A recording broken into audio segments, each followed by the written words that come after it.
Uma das partes fundamentais de desenvolvimento de projetos é o levantamento de requisitos. Então, na aula de hoje, nós vamos compreender o que são esses requisitos, como fazer o levantamento desses requisitos, classificar esses requisitos e documentar esses requisitos. Então, vamos entender o que é isso para a gente dar continuidade ao processo de desenvolvimento de projetos. O que são estes requisitos? O que são requisitos? Uma descrição de um serviço ou uma limitação que o seu software ou o seu sistema ou o seu dispositivo de hardware terá. E existe uma ciência por trás de você tentar elencar da melhor forma esses requisitos, que é o que nós chamamos de engenharia de requisitos. Então, o que é engenharia de requisitos? O processo envolvido no desenvolvimento de requisitos para um sistema. Então, toda essa parte de você definir como o sistema funcionará, né, quais recursos o sistema terá, tudo isso a gente chama de esse processo de elencar e documentar esses requisitos, nós chamamos de engenharia de requisitos.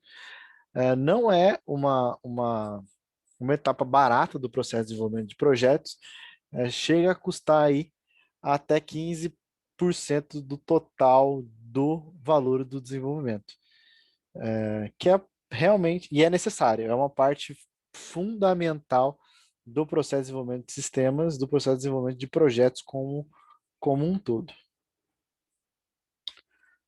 Exemplos de requisitos. O sistema deve manter registro de todos os materiais da biblioteca, incluindo séries, jornais, revistas, fitas de vídeo e áudio, relatórios, coleções de transparências, discos de computadores e CD-ROMs.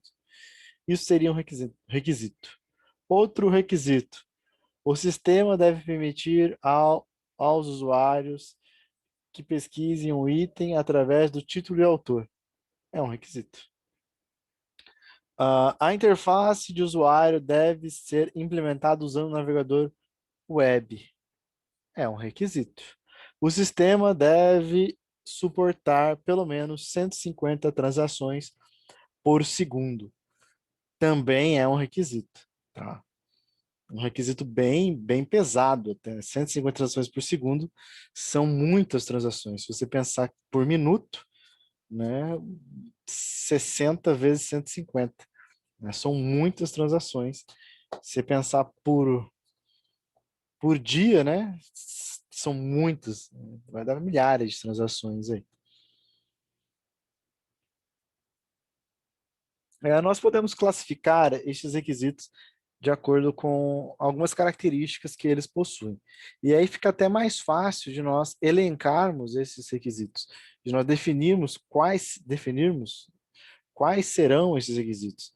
Então nós temos requisitos funcionais e o que é e como é que ele funciona. Os requisitos funcionais, eles definem parte da funcionalidade do sistema. Descrevem as transformações a serem realizadas nas entradas de um sistema ou em um de seus componentes, a fim de que se produzam saídas, tá? Então, esse aí é um requisito funcional. Então, vamos lá, um requisito funcional. O sistema deve permitir com que o usuário entre com os seus dados pessoais, entre parênteses, nome, RG, CPF, e esses dados devem ser cadastrados no sistema, né? O sistema deve verificar a existência de cadastro prévio, né? Isso também é um requisito funcional. O sistema deve emitir relatórios com porcentagem de venda, requisito funcional. Então, tudo isso é considerado requisito funcional no processo de desenvolvimento de software. Requisitos não funcionais, né? Diz respeito a restrições, aspecto de desempenho, interface com o usuário, confiabilidade, segurança, mantenabilidade, portabilidade e padrões. Esses requisitos eles são extremamente críticos quando você faz erro, quando você erra na hora de elencar esses requisitos. Vamos supor aqui, esse requisito aqui, o sistema deve suportar pelo menos 150 transações por segundo. Isso aqui é um requisito não funcional, ele é um requisito de desempenho. Ele tem que, ele tem que suportar, ele tem que ter desempenho satisfatório para 150 requisições por segundo. Tá, mas vamos analisar as 150 transições por segundo. Eu vou até abrir minha calculadora para nós analisarmos isso friamente. Calque.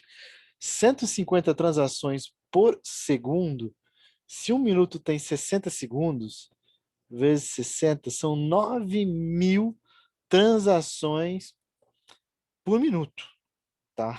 Por hora, vezes 60, são 540.000 transações por hora, vezes 24, são 12.960.000 transações por dia.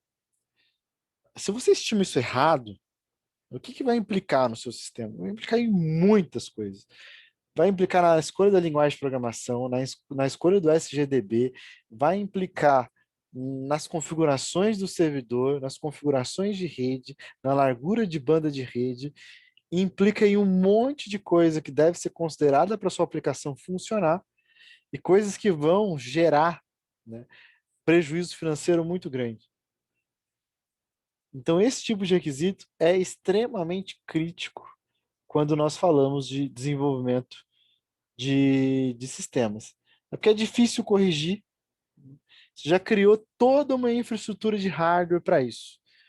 Como é que você vai se desfazer dessa infraestrutura? A interface do usuário, né?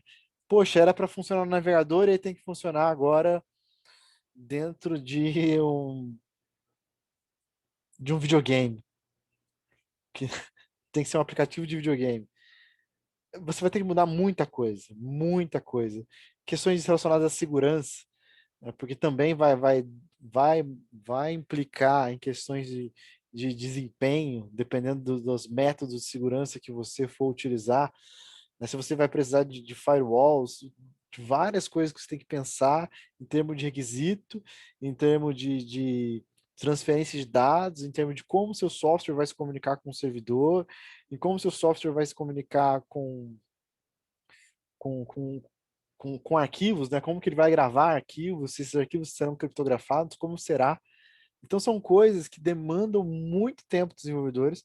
E se você errou ali, as implicações são críticas, porque vai ser difícil de corrigir, é muito caro, demora muito tempo para fazer. Padrões, né? O sistema deve adotar o padrão ISO 9001, né? E aí era o 9002, que seja, não sei, chutando valores aqui. A gente sabe, pelo menos 9001, a gente sabe que, pelo menos eu sei que é muito complexo você implicar isso na empresa. E aí você desenvolveu um software que siga esses padrões e na verdade não era para desenvolver, você vai gastar muito tempo, muito dinheiro. Serão gerados outros requisitos derivados desse padrão, dessa norma de trabalho. Então, errou, realmente o prejuízo financeiro vai ser muito grande no desenvolver no desenvolver do projeto. Requisitos organizacionais dizem respeito às metas da empresa, suas políticas estratégicas adotadas, os empregados da empresa com seus respectivos objetivos. Gente, ninguém implementa um software dentro da organização porque acha legal, né? Nenhuma empresa faz isso, né? Nenhuma empresa implementa um software porque acha que que é bacana estar informatizado, automatizado. As empresas fazem isso para reduzir custos, elas têm os objetivos dela. Então, você, na hora de construir esses requisitos, né, o documento de requisitos, você tem que pensar nisso. Quais são os objetivos que a empresa a qual você está prestando serviço de desenvolvimento, ela quer atingir, né? Ela, por exemplo, o que vai implicar diretamente? A empresa deseja reduzir o tempo de atendimento em 5 minutos. Isso implica diretamente em muitas coisas no processo de desenvolvimento de software, muitas coisas. Processos que eram muito grandes devem ser reduzidos, coisas desnecessárias devem ser encontradas e reduzidas, porque a empresa ela quer diminuir o tempo de resposta dela para alguma coisa, que seja no telemarketing, que seja no processo de venda, que seja no processo de troca, de alguma maneira. Né? A empresa ela tem isso como objetivo e o seu software deve atender esse objetivo. E a forma na qual você escreve os seus requisitos pode implicar numa aplicação que a empresa não atinja os objetivos dela como empresa. De forma geral, as empresas elas visam é, reduzir os tempos de atendimento, elas visam atender cada vez mais rápido. As empresas visam também diminuir os custos de manutenção da empresa, né? Diminuir ou diminuir, né, os custos da empresa, ou com o mesmo custo fazer com que os funcionários rendam mais, né, produzam mais. Isso é muito comum. A implementação de softwares, sistemas de informação, aumenta a produtividade do funcionário. Então, e você não, é cruel dizer isso, aumenta a produtividade do funcionário e a empresa não vai pagar mais para o funcionário. Ele vai trabalhar mais, né, muito mais, e talvez ele não se dê conta disso, mas ele vai produzir muito mais para a organização. Isso são objetivos da empresa. E o software para o qual você está desenvolvendo, ele tem que atender esses objetivos. Requisitos duráveis, requisitos voláteis. Então vamos lá. Requisitos duráveis são derivados da atividade principal da organização. Exemplo, em um hospital haverá sempre pacientes, médicos, enfermeiras, tratamentos, doutores. Sempre existirá. Então, isso é um requisito durável. Deve permitir o cadastro de pacientes. Esse requisito não vai desaparecer com o tempo. Dentro daquela organização para a qual você está desenvolvendo software, sempre existirá isso. Não tem como não existir paciente em um hospital. Então, esse tipo de requisito que está relacionado diretamente à atividade principal da organização, nós chamamos de requisitos duráveis. Temos também requisitos voláteis. O que são? Requisitos que se alteram durante o desenvolvimento do sistema ou quando o sistema já está em utilização. Exemplo, em um hospital, requisitos ligados à política de cuidados de saúde. Então, tinha procedimento que era feito do jeito A, mudou para o jeito B, e aí gerou novos requisitos. E aí isso também já vai entrar na questão de manutenção desse software, de manter o software adequado às mudanças, né, que são típicas do processo de passagem mesmo do tempo. Né? As coisas vão mudando, então, tipicamente os softwares vão se adaptando às mudanças das organizações. E esses requisitos especificamente são chamados de requisitos voláteis. Requisitos mutáveis. Requisitos que se alteram em resultado do ambiente do sistema. Olha que legal. Você elencou um monte de requisitos, organizou o documento de requisitos e começou a desenvolver o seu sistema. Você terminou de desenvolver o sistema, você foi lá, implementou o sistema, treinou todos os funcionários para utilizarem o sistema está pronto para ser utilizado. Ok. Quando você implementa esse sistema, né, pode ser que os requisitos que você disse né, que você elencou, eles não sejam mais satisfatórios. Ele não é satisfatório, você vai ter que mudar um pouco do requisito, porque no jeito que foi imaginado anteriormente, não é o esperado na prática. Não é o esperado na prática. Então, pode ser que algum requisito em específico, ele tenha que ser alterado. Você percebe lá que ele é ineficiente, demanda muito tempo, né? E aí você percebe que aquilo não é útil mais com a implementação do sistema. Geralmente esse requisito ou é removido ou ele é modificado ali pontualmente. São modificações pontuais, coisas pequenas. Existem também os requisitos emergentes, que é o seguinte: eles vão surgindo conforme, né, o desenvolvedor ele vai compreendendo como o sistema irá funcionar. Conforme ele vai entendendo o funcionamento, vão surgindo alguns requisitos. E os requisitos consequenciais. Isso aqui é um pouquinho diferente do mutável, porque é o seguinte, né? Não é que você vai precisar mudar um ou outro requisito. Né? Isso é mutável. Né? Mutável, você implementou o sistema, às vezes você precisa mudar um ou outro requisito para atender lá a necessidade da organização. No requisito consequencial, a ideia já é diferente. Você implementou o sistema está funcionando, você não precisa mudar nenhum requisito que já foi pré-estabelecido, mas você percebe que você precisa de novas funcionalidades. Você percebe que vão surgir novos requisitos. Opa, coisas que você só enxerga quando o sistema ele for implementado. Né? Quando se você inserir esse sistema dentro da organização de fato. Não é mutável, ele vai surgir mesmo, não é um requisito que vai mudar. Um novo requisito ele vai surgir. Esse é chamado de requisito consequencial. Requisitos de compatibilidade. Requisitos que dependem de outros sistemas ou processos organizacionais. O sistema ele deve ser capaz de se comunicar com o Receita Federal para emissão de, de notas fiscais. Sim, né? Um sistema se comunica com o outro. Deve ser compatível com login de rede social.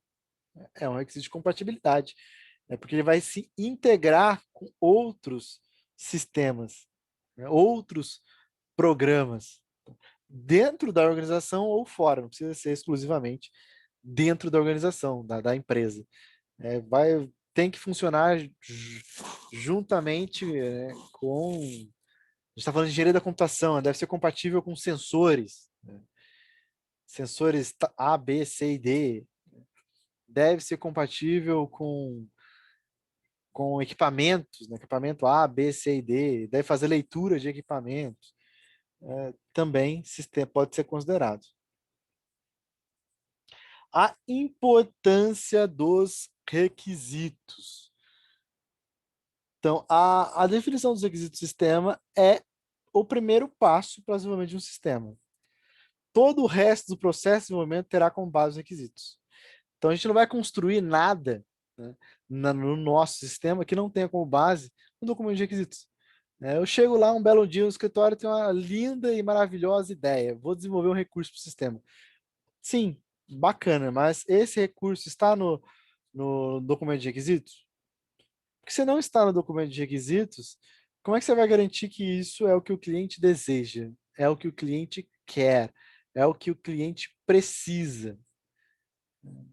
Por que o documento de requisitos ele especifica exatamente o que o cliente quer? Porque esse documento ele é criado e gerado a partir da junção do cliente com o desenvolvedor. Gente, as pessoas têm visões diferentes das coisas. Como assim? Dependendo da pessoa, ela observa para coisas de uma maneira completamente diferente. Vamos pensar o seguinte: eu vou aqui, vou abrir o capô do meu carro, certo? Abrir o capô do meu carro, vou olhar lá para dentro, tem um monte de peça. Essa é a minha visão. Tem um monte de peça e um motor ali no meio. Se eu pegar um especialista em manutenção de automóveis, ele vai abrir ali, ele já vai ter uma visão completamente diferente da que eu tenho da mesma coisa. É a mesma coisa, mas nós temos visões completamente diferentes. É o que acontece no processo de desenvolvimento de software. Você, desenvolvedor, tem uma visão do problema e o cliente tem a visão do mesmo problema. Os dois enxergam de maneiras diferentes. E essa coisa de nós sermos de exatas, e tem gente que é de humanas, de biológica, etc., nós ainda pensamos de um jeito mais ou menos parecido um com o outro quando se trata de resolver problemas. Nós pensamos de uma maneira um pouco mais parecida, nós aqui da área de exatas. Mas aí a gente vai. O que esse documento vai permitir? Como ele é construído em conjunto com o cliente, essas percepções da mesma realidade, elas são eliminadas nesse documento, porque vai estar escrito textualmente lá. de uma maneira que não tem aspectos técnicos lá. Não tem, não tem lá falando de programação orientada a objeto, de transação de múltiplas tabelas, né, de redundância de dados. Não tem nada disso falando ali. Tem falando português simplório mesmo que a gente usa no nosso dia a dia aí. É claro que não é sem gírias, né? Mas um português bem simplório que é bem fácil de ambas as partes entrem em comum acordo. O que acontece quando os requisitos estão errados? Os sistemas atrasam, ficam não confiáveis e não satisfazem as necessidades do cliente. Tá.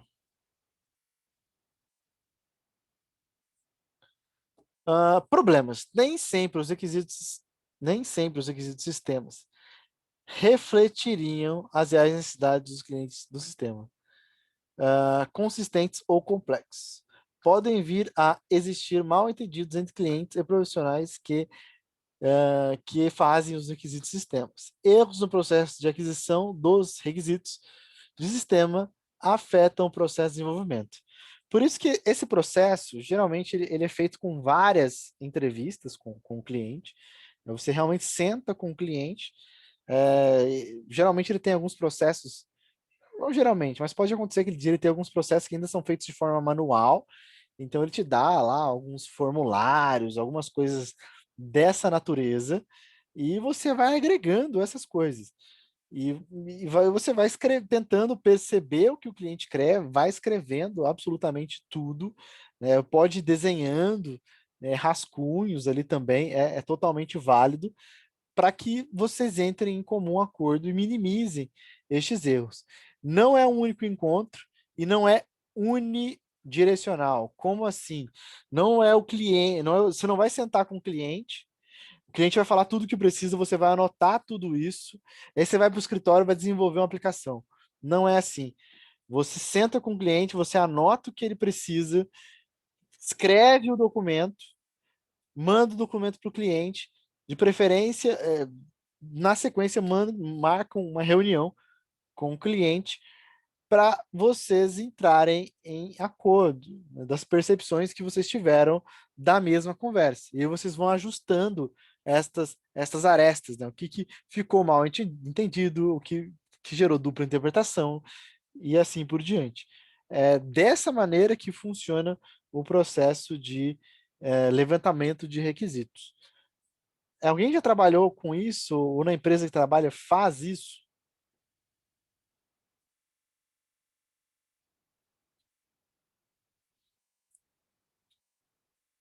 Muitas empresas elas costumam não fazer esse processo, porque elas acham que é um processo caro, né? Demanda assim um tempo, você precisa de um profissional para isso, etc.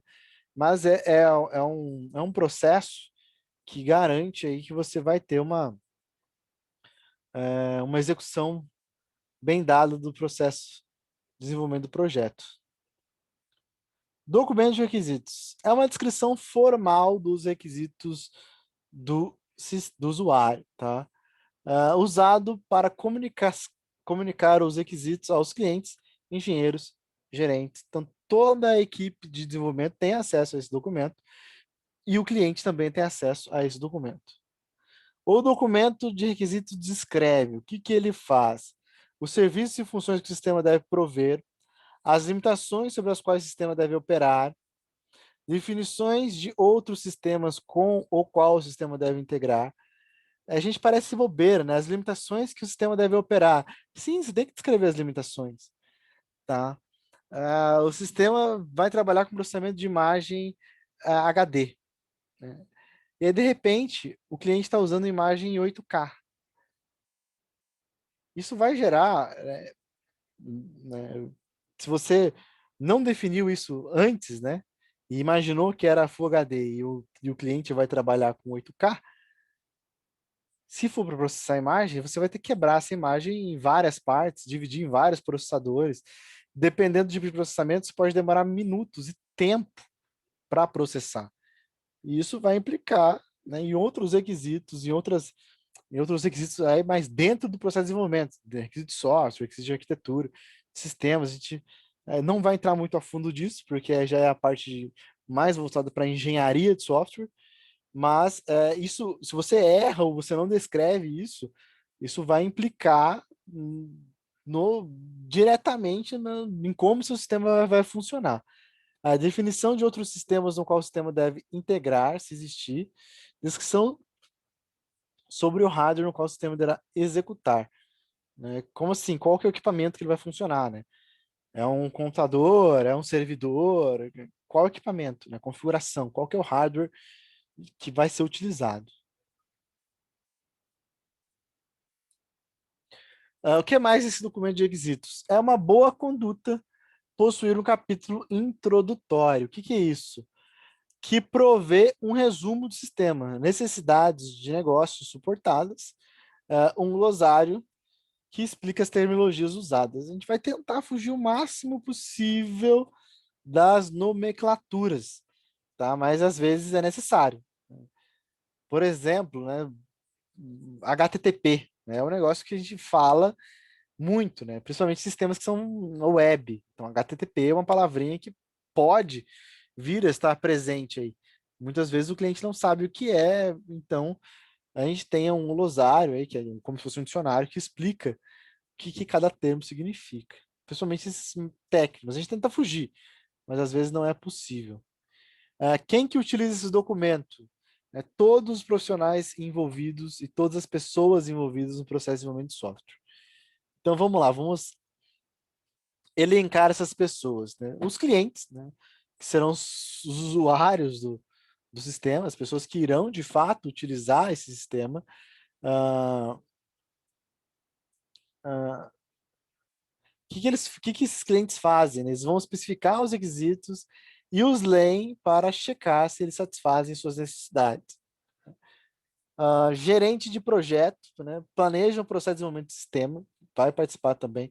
Um engenheiro de teste, né? Fala-se muito de testes atualmente. Alguém trabalha como tester aí? Não vai me xingar, tá? Falava-se tester antigamente. O pessoal fala agora é analista de qualidade. Acho que ninguém trabalha com isso ainda. Então vamos lá, o pessoal de teste também usa o documento, porque ele vai pegar uma funcionalidade do sistema e essa funcionalidade tem que bater com algum requisito que foi elencado antes. Ele foi elencado antes, ele vai lá, vai olhar o requisito, vai fazer o teste, olha lá, o formulário tinha que ter nome, RG, CPF, tem só nome, RG. Poxa, já falhou no teste, né? Sai, né? Porque o requisito não bateu. O teste também leva em consideração os requisitos. Manutenção também.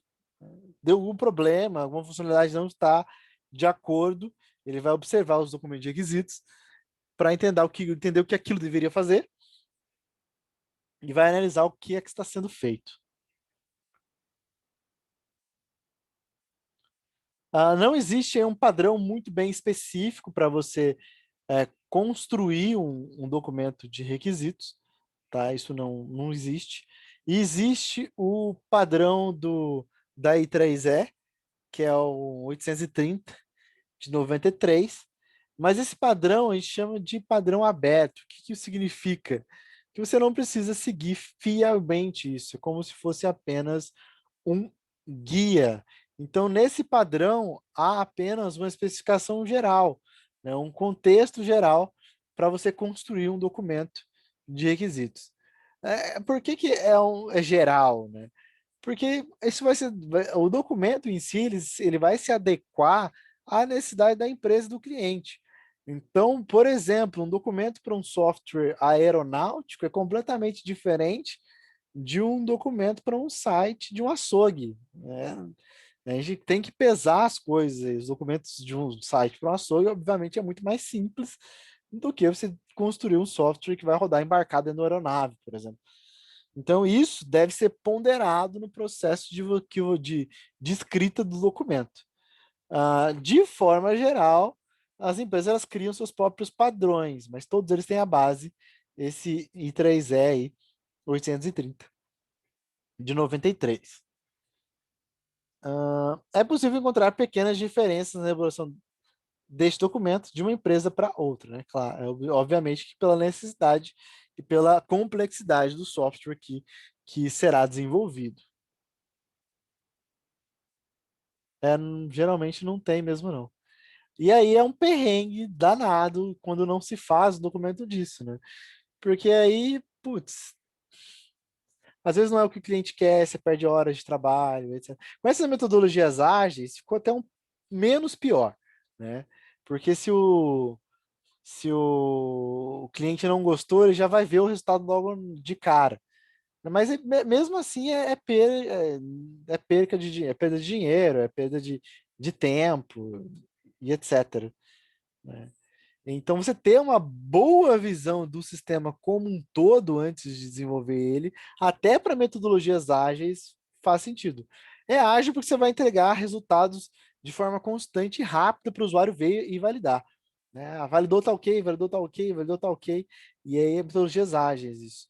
É diferente do padrão de desenvolvimento que existia alguns anos atrás, que você desenvolvia a aplicação inteira e depois apresentava para o cliente. Hoje não.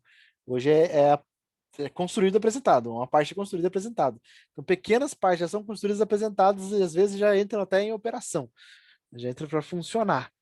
E, e, e mesmo assim, né, você, mesmo seguindo esse padrão, essa ideia, né, os requisitos de usuário também são fundamentais. Porque se você, durante o caminho, vai entendendo o que tem que ser feito, muitas vezes você imagina, você vai criar uma estrutura de base de dados, é um diagrama de entidade de relacionamento, né? Vocês lembram aí das aulas de banco, e só que vocês não sabem como e quais dados serão necessários para a construção disso, né? É muitíssimo complicado, né? Como é que você vai fazer isso? E talvez as entidades apareçam, desapareçam, aí, nossa, fica muito complexo.